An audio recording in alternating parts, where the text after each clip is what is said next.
This video explores the role of the German Navy in Gathering Storm and A World at War, GMT's pre-war and World War II grand strategy games. Before you do anything, hit that subscribe button so you don't miss any of the videos on the new A World at War channel. How do we explain the fascination so many World War II history buffs have for the German Navy? One possibility is that the German ships look cool. This also explains why so many people had models of German ships when they were kids, so nostalgia may play a part.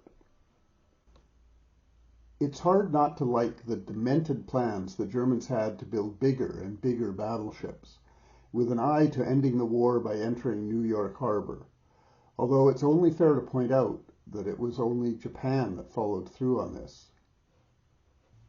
Most of all, though, I think it's the challenge of being in Admiral Raeder's shoes and trying to make the German Navy relevant to the wars of conquest that Germany conducted in both the real war and usually in A World at War.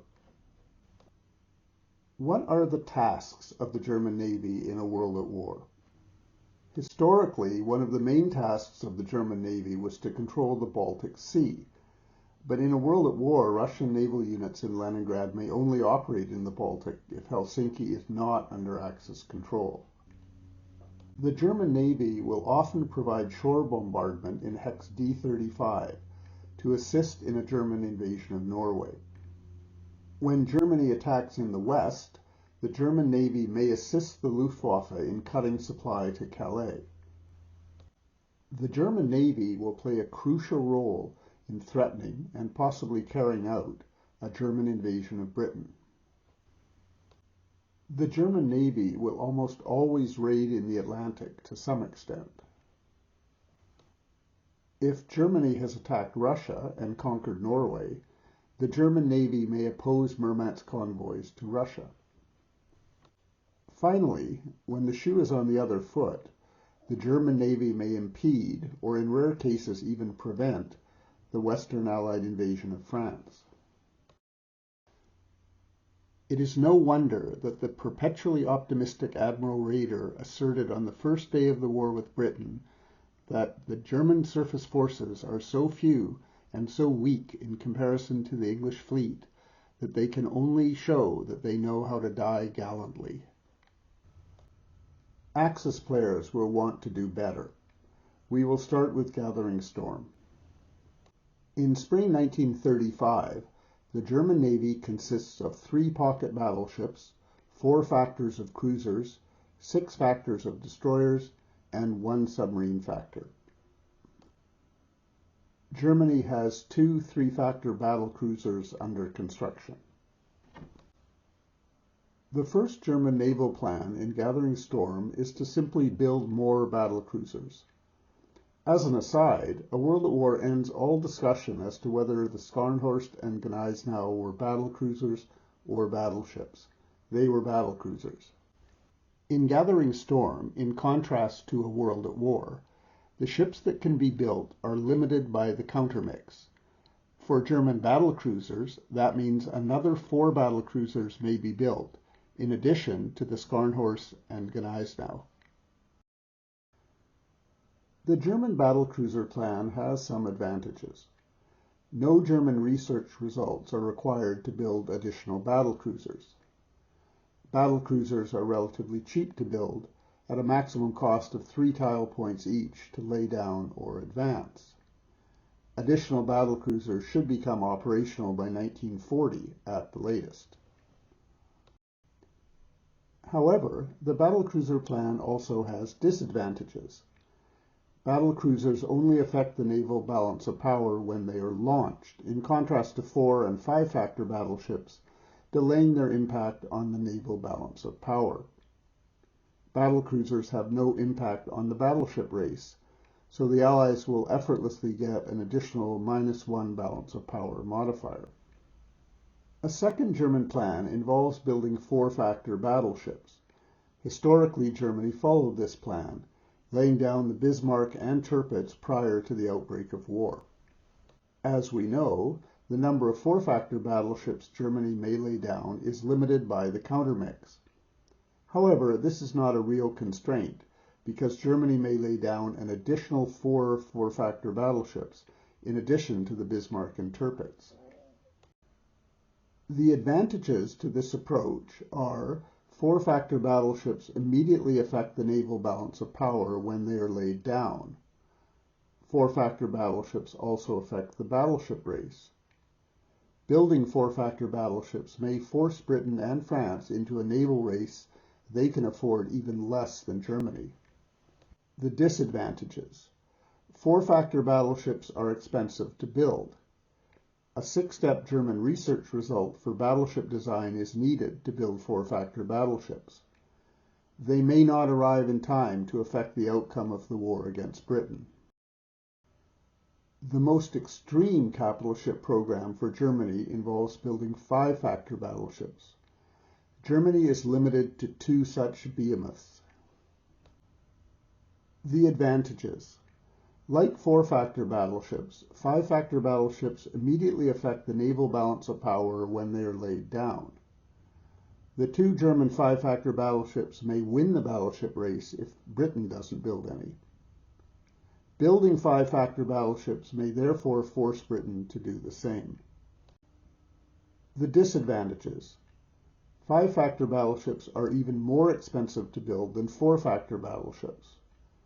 A 12-step German research result for battleship design is needed to build five-factor battleships. Because five-factor battleships normally can't be laid down until 1937, they often arrive too late to make a difference. Germany can't build the insane next-generation H-class super battleships that it designed, but it does have the option of building CVLs. Historically, Germany launched, but never completed, the Graf Zeppelin. Germany may build up to 6 CVLs. The advantages to the carrier plan are carriers are the least expensive ships to build. They only take a year to launch, so they don't clog up the German shipyard. The disadvantages are carriers only affect the naval balance of power when they are launched. 6 steps of naval air training research are required to lay down the first 3 carriers. Another 6 steps of naval air training research are required to lay down an additional 3 carriers. Carriers do not impact the battleship race. The lightship plan only involves lightship research. 3 steps add 2 cruiser factors. 6 steps add another 2 cruiser factors and 2 destroyer factors. 9 steps add another 2 cruiser factors. 12 steps add another 2 cruiser factors and another 2 destroyer factors. 12 steps therefore adds a total of 8 cruiser factors and 4 destroyer factors. These are assigned to either the German or Italian navies in any combination. The submarine plan also only involves research.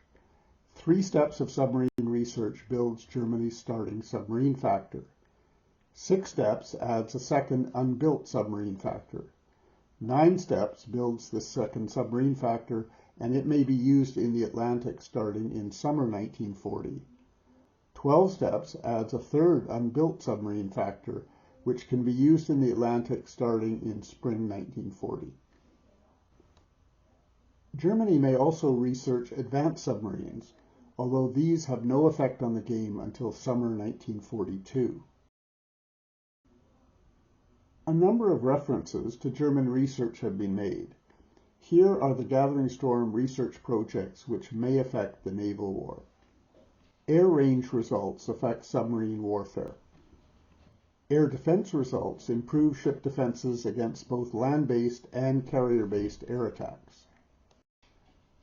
Naval air training allows carrier construction, but also increases the starting number of naval air squadrons. For each turn of Gathering Storm after its first naval air training result, Germany starts with 1 naval air squadron, and adds an additional naval air squadron for each turn of Gathering Storm after its second naval air training result. Battleship design allows 4- and 5-factor battleship construction. ASW research is marginally useful, as it only slightly reduces the effect of British onboard submarine attacks. Torpedo research is a part of submarine warfare in the Atlantic, helping give Germany its first +1 torpedo modifier. Advanced submarines helped Germany's submarine campaign in 1942 and may revitalize it later on. Harbor attacks are fairly weak and would normally only be taken to 6 steps after a random event. Lightship research increases starting cruiser and destroyer levels, as explained earlier. Submarine research impacts the availability and use of submarines. This was also explained earlier. Economic preparation adds activity counters at 6 steps, then at 12 steps, both of which can be used for shipbuilding. The naval effect of radar is to reduce surprise in naval combat, so its main benefit for Germany is against strategic bombing. Tactical, strategic, and submarine warfare cards all affect naval warfare, so code-breaking research gives several options.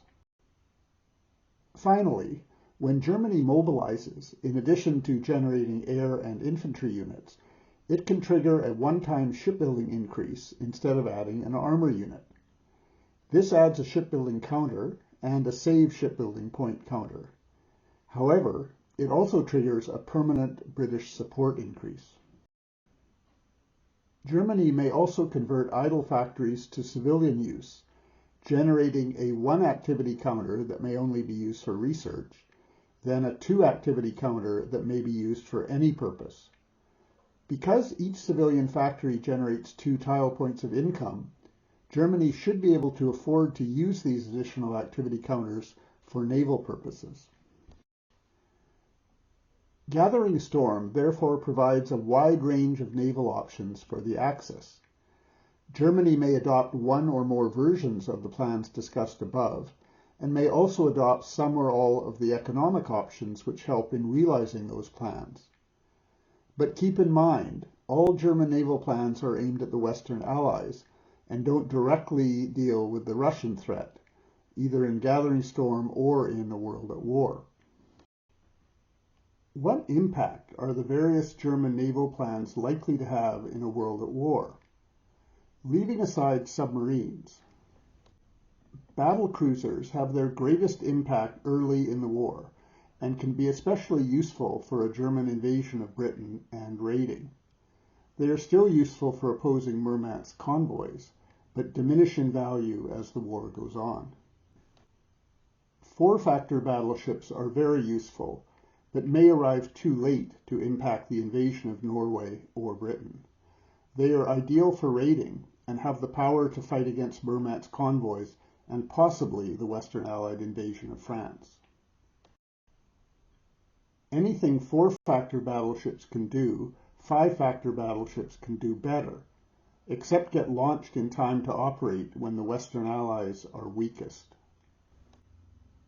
German carriers are useful for raiding, but apart from that, the main benefit of carriers is the expanded German Naval Air Force pool, which makes Sea Lion and other air naval activities more achievable. Light ships are the opposite of 5-factor battleships.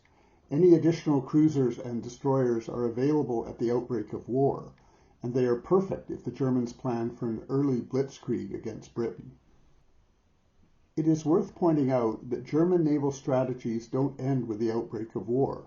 In A World at War, the Axis will continue naval research, and Germany must decide on how many BRPs to spend on shipbuilding and what types of ships to build.